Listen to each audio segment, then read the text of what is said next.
ডানে মাটি বামে মাটি, সামনে মাটি পিছনে মাটি, নিচে মাটির বিছানা, উপরেতে বাঁশের চাউনি, সঙ্গে কেহ যাবে না। রব্বুল আলামিন ডাক দিয়া বলেন কুরআনুল কারীমের সূরাতুল মুমিনুন 115 নম্বর আয়াত, আল্লাহ রাব্বুল আলামিন ডাক দিয়া বলেন আফা হাসিবতুম আন্নামা খলাকনাকুম আবাসা। এ মুসলমান আমার বান্দা বান্দিরা, আল্লাহ বলেন তোমরা কি ধারণা করেছো, তোমরা কি ভেবেছো আমি আল্লাহ তোমাদেরকে অনর্থক বানাইলাম, আমি আল্লাহ তোমাদেরকে বেহুদা বানাইলাম? এটা কি তোমরা ভাবছো নাকি? কে কয়? প্রশ্নবোধকারে। কি বোধক? প্রশ্নবোধক। এই তোমরা কি ভাবছো আমি তোমাদেরকে অনর্থক বানাইছি, আমি তোমাদেরকে বেহুদা বানাইছি? এটা ভাবছো নাকি তোমরা?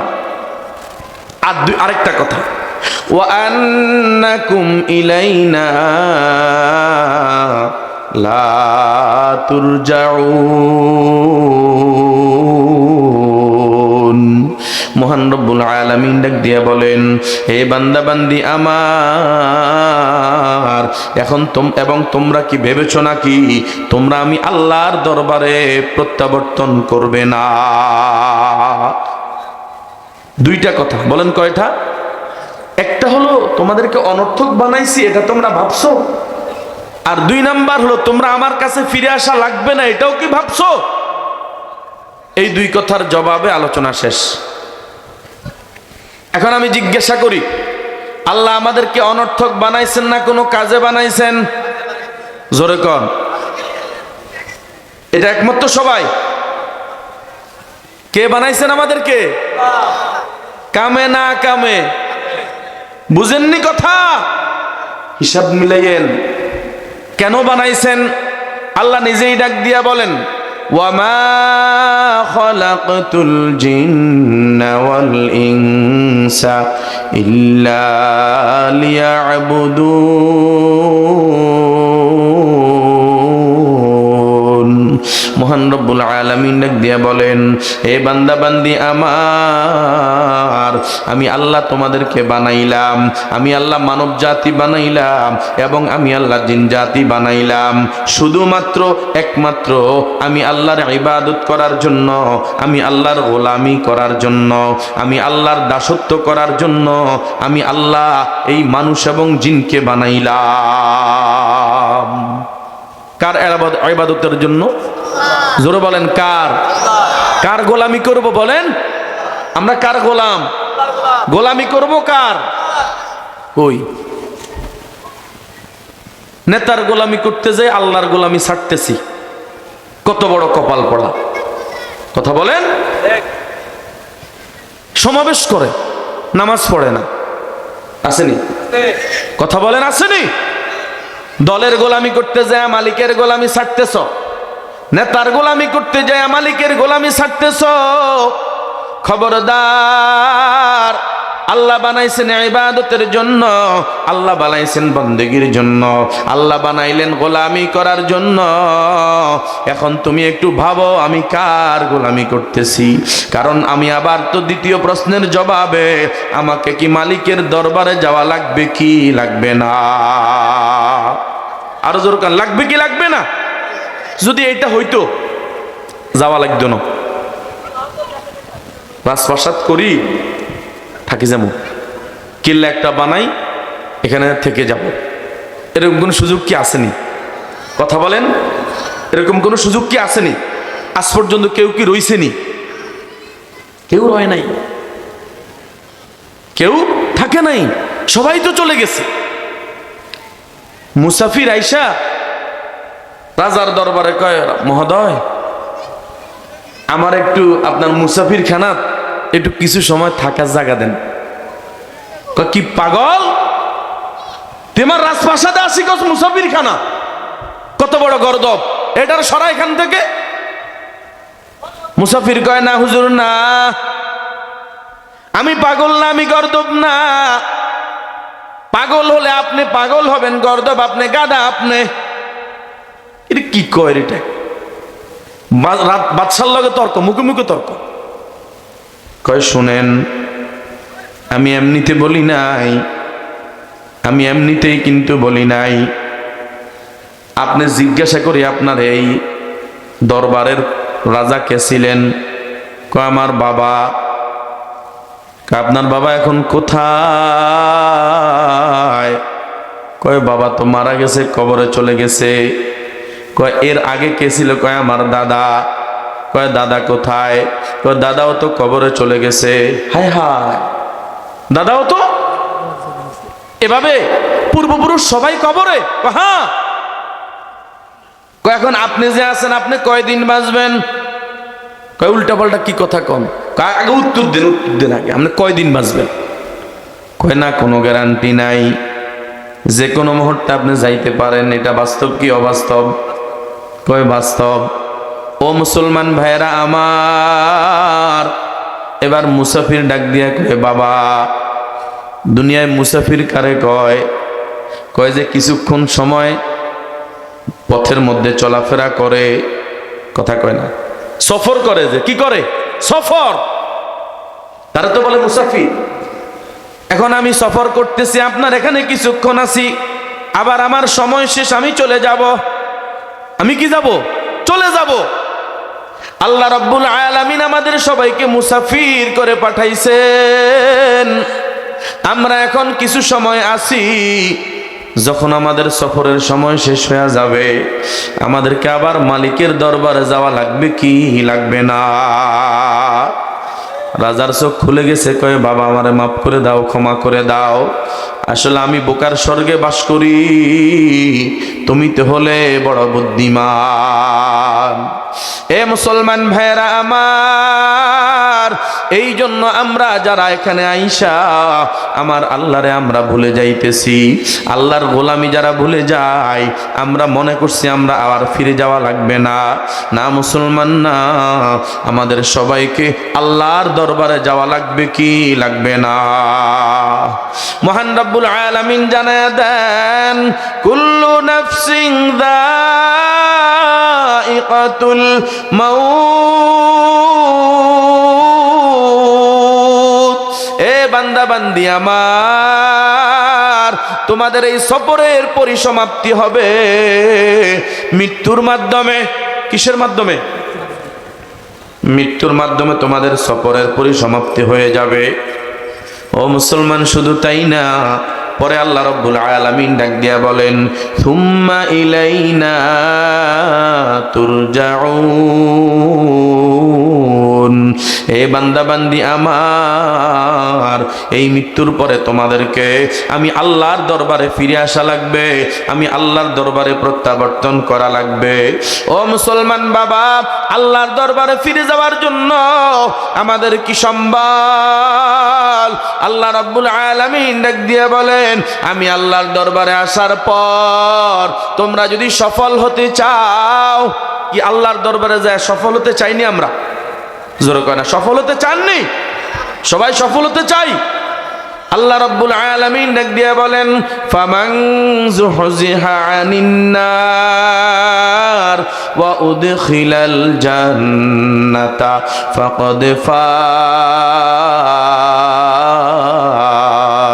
মহান রব্বুল আলামিন ডাক দিয়া বলেন, ও বান্দা বান্দি আমার, আমি আল্লাহর দরবারে আসার পর যাকে আমি আল্লাহ জাহান্নাম থেকে মুক্তি দিয়া আমার জান্নাতে প্রবেশ করাবো, আমি আল্লাহর দরবারে ওই ব্যক্তি হবে সফল। ওই ব্যক্তি হবে কি সফল? কে? যে জাহান্নাম থেকে মুক্তি পাইয়া আল্লাহর জান্নাতে প্রবেশ করবে, আল্লাহর দরবারে সেই ব্যক্তি হবে সফল। ও মুসলমান বাবা, আল্লাহর জাহান্নাম থেকে মুক্তি পাইয়া আল্লাহর জান্নাতে যাইয়া সফল হইতে চাই কারা কারা? দুই হাত তুলে আল্লাহরে দেখাই, আয় আল্লাহ, আমার বাবার আমার ভাইরা হাত তুলেছে সফল হওয়ার জন্য। আয় আল্লাহ সবাইকে জাহান্নাম থেকে মুক্তি দিয়া আয় আল্লাহ জান্নাতের মেহমান হিসেবে কবুল করে নেন। সকলে জোরে বলেন আমিন। ও মুসলমান ভাইয়েরা আমার, এবার সর্বশেষ আলোচনা করে যাই জাহান্নাম থেকে বাঁচার জন্য আমার আপনার কি করা দরকার, জান্নাতে যাওয়ার জন্য আমার আপনার কি করণীয়। এই কথাটা আমাদের বোঝা দরকার এবং সেই মোতাবেক আগামীর জীবন গড়া দরকার। কথা বলেন ঠিক না বেঠিক? জাহান্নাম থেকে বাঁচতে চাই মুখে বললে তো হবে না। জাহান্নাম থেকে বাঁচতে চাই মুখে বললে তো হবে না। আপনি একটা কাঁটার থুবের দিকে যাচ্ছেন, আপনি একটা আগুনের স্তূপের মধ্যে আপনি যাচ্ছেন আর বলেন আপনি বাঁচতে চান। খেয়াল করেন, মানে যাইতেছেন আগুনের থুবের উপরে আর মুখে বলতেছেন বাঁচতে চাই। বাঁচা যাবে? জোরে কোন, বাঁচা যাবে না? মুসলমান না, ওই জাহান্নামের পথে চলিয়া, গুনাহের পথে চলিয়া, জেনাহের পথে চলিয়া, এ মুসলমান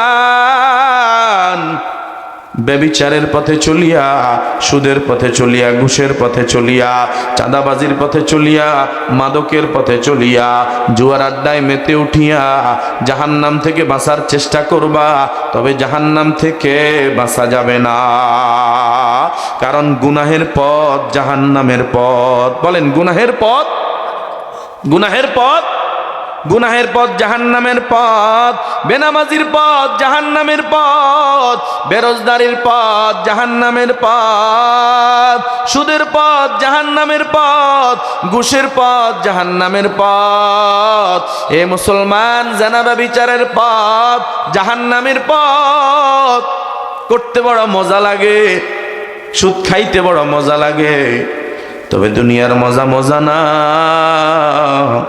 এই মজার পিছনে জাহান্নামের আগুনের সাজা আছে কি নাই? আরো জোরে কোন, জাহান্নামের আগুনের সাজা আছে কি নাই? আমার কথা না, নবীজির কথা। গুনাহের পিছনে জাহান্নামের আগুন দাউ দাউ করে জ্বলতেছে, গুনাহের পিছনে জাহান্নামের আগুন দাউ দাউ করে জ্বলতেছে। এখনো তোমার আমার খবর নাই রে মুমিন। ওই দিন ভালো করে খবর হবে, যেই দিন তোমার আমার দুটা চক্ষু বন্ধ হয়ে যাবে, যেই দিন তোমার আমার আজরাইল চলে আসবে, যেই দিন তোমার আমার মৃত্যু সামনে চলে আসবে। আজরাইল যখন সামনে দাঁড়াবে, আল্লাহর নবী ডাক দিয়া বলেন, আজরাইল সাধারণ কোনো বেশে আসবে না, নাফরমানের সামনে আজরাইল বিকট চেহারা নিয়ে আসবে। আজরাইলের মাথা আসমানে, পাও জমিনে। আজরাইল এমন ভাবে দাঁড়াবে, আজরাইলের এক হাত থাকবে মাশরিকে, আর এক হাত থাকবে মাগরিবে। এমন ভাবে বিশাল এক চেহারা নিয়ে যখন দাঁড়াবে, নাফরমান আজরাইলের চক্ষু দেখে ভয় পাওয়া যাবে। আজরাইলের বিশাল বিশাল চক্ষু নীল নদের মতো এমন ভাবে তাকায় থাকবে। অনেক নাফরমান দেখবেন মৃত্যুর সময় হাহুতাশ আরম্ভ করে, বিভিন্ন রকমের উলুট পালুট আরম্ভ করে দেয়। কেন কেন? আজরাইলকে দেখা নাফরমান ভয় পাইয়া যাবে। আল্লাহর নবী ডাক দিয়া বলেন, আজরাইল তার রূহটা ডাকবে না, তার রূহ বের হইতে চাইবে না। শেষ পর্যন্ত নবীজি ডাক দিয়া বলেন, আজরাইল রাগ আর গোসা হইয়া এমন জোরে থাবা মারবে রে মুমিন। ওই থাবা মারিয়া রূহটা নিয়ে যখন টান মারবে, নাফরমানের কলিজা যেন শ্রেণিয়া শ্রেণিয়া কটকট করে চলিয়া যায়। এ মুসলমান যুবক, মৃত্যুর যন্ত্রণা বড় কঠিন। যদিও দেখো তোমার সামনে থেকে বাবা চলে গেছে, বাবার কি অবস্থা হয়েছে তুমি কল্পনাও করতে পারো নাই। সামনে থেকে মা চলে যাইতেছে, মায়ের ভিতরে কি অবস্থা হয়ে গেছে তুমি কিন্তু দেখো নাই। একজনও যদি দেখতা, আমার আল্লাহ যদি দেখা দিত, ওই মরার জন্য সবাই মরার ভয়ে মরে যাইতো। এরে মুসলমান ভাইয়েরা, আল্লাহ নবী ডাক দিয়া বলেন, এরে মুসলমান, একটা মানুষের মৃত্যুর যন্ত্রণা কত কঠিন, বেনামাজির মৃত্যুর যন্ত্রণা কত কঠিন, বেরোজগারের মৃত্যুর যন্ত্রণা কত কঠিন, সুদখোর ঘুষখোর ওই জানাকার ব্যভিচারিণীর মৃত্যু যন্ত্রণা এত কঠিন তোমরা যদি জানতা। একটা জীবন্ত ছাগলকে তার চামড়া ছিললে যত কষ্ট হয়, কয়েকটা নাফরমানের মৃত্যু যন্ত্রণা আরো বেশি মারাত্মক। জোরে কন্যা নাউযুবিল্লাহ। আল্লাহ আপনি আমাদেরকে হেফাজত করেন, সকলে বলেন আমিন। হে মুসলমান ভাইরা আমার, এই মৃত্যু যন্ত্রণা থেকে বাঁচার জন্য মালিকের দরবারে দোয়া করো, আয় আল্লাহ সাকরাতুল মাউত থেকে হেফাজত করেন মালিক। মৃত্যু যন্ত্রণা থেকে বাঁচার জন্য সবসময় ঈমানের সাথে থাকবা, আমলের সাথে থাকবা, যেন মৃত্যুর সময় জবান দিয়া অটোমেটিক জারি হয় লা ইলাহা ইল্লাল্লাহু মুহাম্মাদুর রাসূলুল্লাহ। যার জবান দিয়া মৃত্যুর সময় ঈমানের কালিমা জারি হবে, তার মৃত্যু যন্ত্রণা আসান হয়ে যাবে। কথা বলেন ঠিক না বেঠিক? হে মুসলমান ভাইরা আমার, এবার তোমার আমার রূহটা নিয়ে আজরাইল চলে গেছে, তোমার আমার দেহ কুপিনটা পড়ে আছে, তোমার আমার দেহটা কুপিনটা পড়ে আছে। এই কুপিনের জন্য মায়া কান্না আরম্ভ হয়ে যাবে। সন্তান কান্দে, ছেলে কান্দে, মেয়ে কান্দে, স্ত্রীও কান্দে, ভাই কান্দে, বোন কান্দে। আহারে কিন্তু ভয়, অন্তরে বড় ভয়। রাতের বেলা ভয়ে স্বামী স্ত্রীকে দেখতে যায় না, স্ত্রী স্বামীকে দেখতে যায় না, ছোট বাচ্চারা রাতের বেলা মা বাবারে দেখতে চায় না।